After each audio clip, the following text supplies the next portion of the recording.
అమెరికాలో ఇంకో పక్క దాదాపు 5 లక్షల మంది ప్రజలు ప్రొటెస్టులు చేస్తున్నారు. హ్యాండ్స్ ఆఫ్ ప్రొటెస్టులు అనమాట. అక్కడ గ్రాసరీస్, రోజువారీ నిత్యావసరాలు కూడా ప్రైజెస్ పెరిగే అవకాశం కనిపిస్తుంది వాళ్ళకి. అక్కడ ఎలక్ట్రానిక్ గుడ్స్, నిత్యావసరాలు ట్రంప్ వేసిన టారిఫ్స్ వల్ల చాలా ఇంపోర్ట్స్ అన్ని కాస్ట్లీ అయిపోతున్నాయి, రా మెటీరియల్స్ కాస్ట్లీ అయిపోతున్నాయి. సో జనానికి రోజు కావాల్సినవి కూడా అక్కడ గ్రాసరీ షాప్స్ అంటే నిత్యావసర సరుకుల దుకాణాల దగ్గర నుంచి ఎలక్ట్రానిక్ గుడ్స్ అది ఇది అని లేకుండా అన్ని, ఈవెన్ ఐఫోన్ ప్రైజెస్ కూడా పెరిగిపోతాయని చెప్పి చర్చ జరుగుతుందన్నమాట. మన వాడే ఐఫోన్ ప్రైజెస్ కూడా పెరిగే అవకాశం ఉందంట.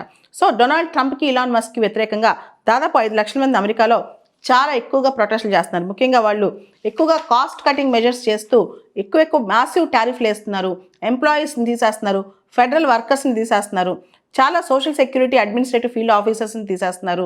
అంతేకాదు ఈ డిపార్ట్మెంట్ ఆఫ్ ఎడ్యుకేషన్ తీసేస్తానని ప్రకటించారు, క్లైమేట్ పాలసీస్ని రోల్అవుట్ చేస్తున్నారు, ఎల్జీబీటీ రైట్స్ని తీసేస్తున్నారు.